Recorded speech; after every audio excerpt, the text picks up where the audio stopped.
Students of class 7th, today we are going to discuss the civics concept, chapter number 1 on equality. So, as you know, India is a democratic country. India is a democracy.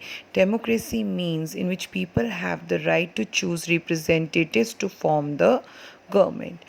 In the class 6th book, you studied about the key elements of a democratic government, which includes people's participation, the resolution of conflicts, and equality, justice. So, equality is a key feature of democracy.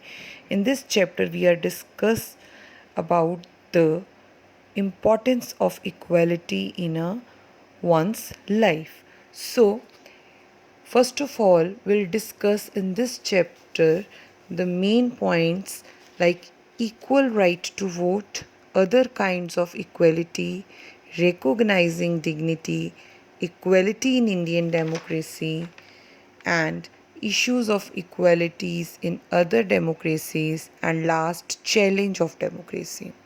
First of all, before starting the brief discussion of this concept, I would like to discuss certain few terms with you, like universal adult franchise. What does it mean?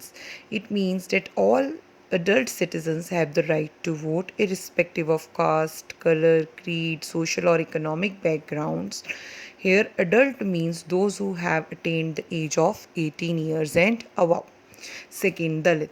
Dalit means backward classes, it means broken.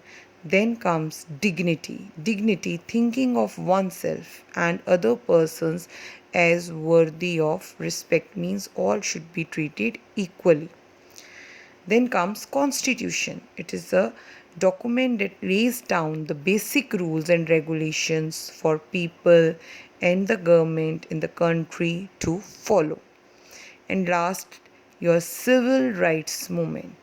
So this movement took place in United States of America in 1950s, in which the Afro-Americans demanded equal rights and an end to racial discrimination, means discrimination on the basis of color, black and white. Now let's start with the first topic, equal right to vote. So equality is the soul of Indian democracy, means it's a key feature of democracy. It influences all aspects of its functioning.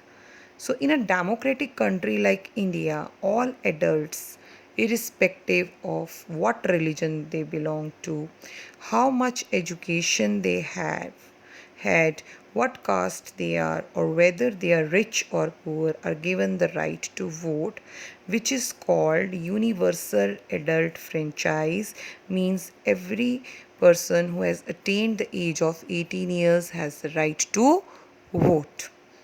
So, only guarantee to voting rights to all adult persons is not the solution of all the problems. Like, there are many people in our country who have the right to vote, but whose daily living and working conditions are far away from equality. So, there are several kinds of inequalities like exist in our country. Just take the example of the caste system. So one of the major problem is discrimination on the basis of caste system, which has been in existing in India for centuries. This deeply rooted evil has created divisions among people. So the second main topic is other kinds of equality. Now, the lower caste people and Dalits are exploited a lot. They have always been discriminated against. So, Dalit means belonging to the unprivileged classes. In other words, you can say Dalit means broken. Now, in this chapter, we discuss the story of Om Prakash Valmiki. He is a famous Dalit writer who writes about his bitter experience for being a Dalit in his autobiography Juthan. So his headmaster tortured him greatly. He made him sweep the school and the playground, while other children in his class were studying and he was sweeping. This was very much insulting for him. And the second story was about like the Ansaris were also exploited people. So they were not given a flat by the landlady simply because they belonged to other religion. Now see other here we are clear about like one of the more common forms of inequality in India is the caste system.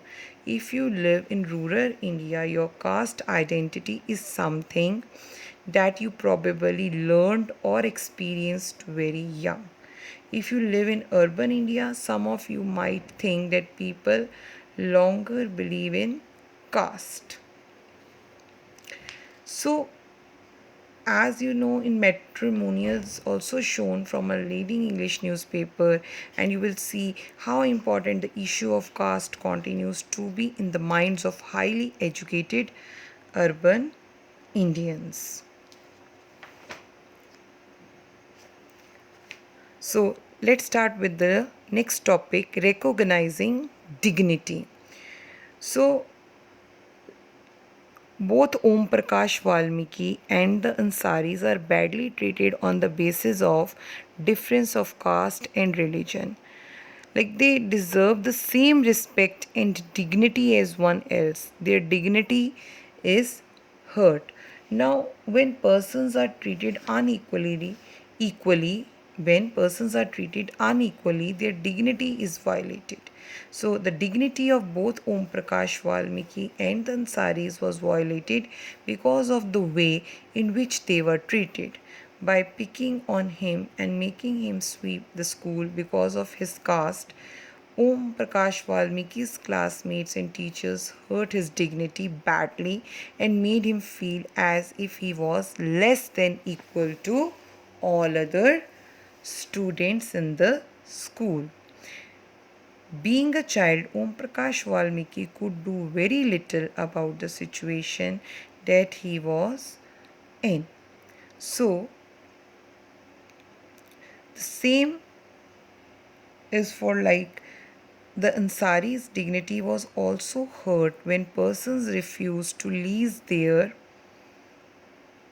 apartments to them. However, when the property dealer suggested that they change their name, it was their dignity or self respect that made them refuse this suggestion. So, in this way, Om Prakash and the Ansaris do not deserve to be treated like this. They deserve the same respect and dignity as anyone else.